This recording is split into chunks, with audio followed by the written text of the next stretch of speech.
welcome to Access. I'm Nathan, and as you can probably guess, we've been thinking about Uncharted 4. With what's set to be Nathan Drake's last and largest adventure right around the corner, we've been thinking about how to refresh your minds about the twists and turns of Nathan Drake's previous adventures so you're all ready for the new game. We thought about maybe doing one of those everything you need to know in 2 minutes videos, or I thought I might take a leaf out of Rob's book and pretend we could afford Brian Cox. A fellow scientist, Dr. Neil deGrasse Tyson, recently said he thought that it was likely that the universe was actually a simulation made by a super intelligent species that we can neither recognise nor appreciate, which just goes to show what he knows, doesn't it? But it did make me think that if the universe really was some kind of huge, giant, incomprehensible simulation, that it would be so unutterably massive that it would be Uncharted above. Thanks, not Brian. And then we thought, why don't we just do a list? One where we cleverly summarise the events of the 3 main games while also covering the recurring themes and features of the series. So here is a list of 8 things you need to know about Uncharted before playing Uncharted 4, which also does all the things that we just mentioned. Number 1, Nathan Drake. The first thing, and we're starting with the very basics here, is Nathan Drake, who is someone you definitely need to know before you play Uncharted 4 because he is the hero of it and you are him. I mean, I really am him. I am Nathan. It makes the game extra sad when you die. Nathan Drake is an explorer, a distant relation of the famous Sir Francis Drake, a liar, probably not a distant relation of the famous Sir Francis Drake, good at fighting, great at climbing, excellent at solving clues and understanding Latin things, and a relatable, funny, adventuring master thief who, as Uncharted 4 begins, has retired from thieving and adventuring. He's great, you'll really like him. Number 2, romance. Romance is, in a roundabout way, the reason Nathan Drake has retired at the beginning of Uncharted 4, and yet also something that doesn't really happen at all through the entire first game. Drake's fortune starts with Nate dredging the coffin of his probably not relation Francis Drake in the company of journalist Elena Fisher, who then accompanies him on the ensuing adventure to discover the lost city of El Dorado, not actually a city so much as a mutagenic zombie virus trapped in a chintzy sarcophagus, who then doesn't kiss him at sunset after all the bad guys have been defeated. Elena, that is, not the virus. Then there's lots of romance in Uncharted 2, expressed through various conversations about bums, including a sort of love triangle with sparky Australian thief Chloe, which is resolved when Drake realises Elena is the best before we get a super soppy ending. And then there's less romance in Uncharted 3 because it turns out Elena and Drake got married and separated while we weren't looking, and then back together again while we were, which is how we find them at the start of Uncharted 4. Number 3, flashbacks. Nathan Drake's stories are rarely told in a straight line. Uncharted 2 is about Drake following the trail of Marco Polo and finding the lost city of Shambhala, but it begins in media res. This is a clever way of saying in the middle and means we get to start the story somewhere really exciting, like upside down, on a train that's hanging off a mountain in the Himalayas, before filling in the backstory, a museum heist, a betrayal, a jungle, Nepal, catching up with ourselves, and then racing onto a climactic boss battle in the shade of the Tree of Life itself.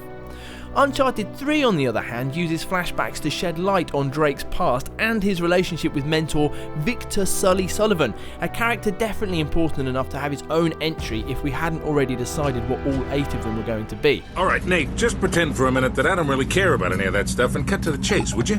Sully takes a young, novice Nate under his wing during a flashback sequence that reveals how our hero first got hold of Francis Drake's ring, the same ring he uses to find Drake's coffin in the first game. Number 4, climbing. Traversing awesome environments is a key part of the Uncharted games. A typical day for Nathan Drake involves dramatically working his way up, over or around ruined, crumbling, sometimes airborne obstacles like this, or this, or this. These bits of the game are half eye-pleasing scenes shown off to vertiginous effect and half athletic problem solving, with mazy routes and the occasional bit of combat thrown in to keep things interesting. Number 5, exotic locations. The Uncharted series features a globe-spanning set of adventures that has taken Nathan Drake from the coasts of Panama to the mountains of Tibet, through the jungles of Borneo and across the deserts of Arabia. It's full of audacious views designed to make you pause and go, ooh, or on PS4 to press the share button and to tweet, ooh. And each one of Nate's outings has taken him in search of a mythical city, and each time it's ended with disastrous results. There's El Dorado in Drake's Fortune, which turns out to be an airborne toxin and is sunk forever. There's Shambhala in Among Thieves, which is destroyed when Drake discovers the Tree of Life and blows it up. And in Drake's Deception, Iram of the Pillars, the Atlantis of the Sands, which Nate finds after a brutal journey through the Rub al-Khali desert, and which he demolishes completely just minutes later.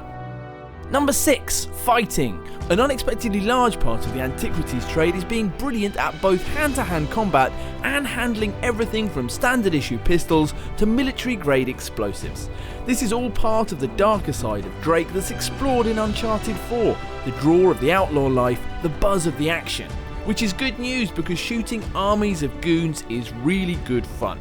Drake does it mostly with guns, using intricate cover gameplay that involves grenades, shotguns and sniper rifles, and also sometimes with melee attacks, breaking people's necks from cover, which is fine because they're not alive, or just punching them until they stop moving. Number 7. Puzzles. Being an action archaeologist means doing puzzles involving deadly yet miraculously crafted clockwork escape rooms that still work after hundreds of years, even though today's cutting-edge engineers can't design a phone that doesn't implode precisely a week before the end of your contract.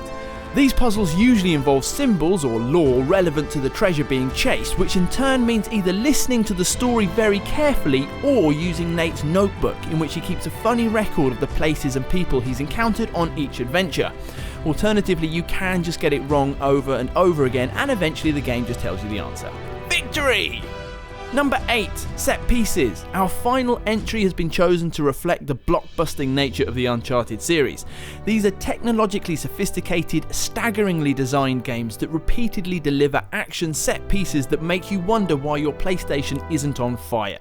A common theme for the series' most impressive moments is that they involve Nathan Drake moving dangerously over things which are themselves already moving dangerously fast. In Uncharted 2 it was the Jeep chase, and then that train level, and then in Uncharted 3 it was these horses, this doomed ship, and then this equally doomed plane. An escalating series of travel mishaps that leave us eagerly awaiting whatever Uncharted 4 has to throw at us.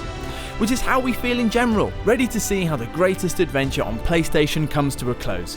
We followed Nathan Drake as he's found mythical cities, defeated warlords and secret societies, been betrayed, been saved, fallen in and out and then back in love again, and now we, and hopefully you, are ready to follow him wherever fate takes him.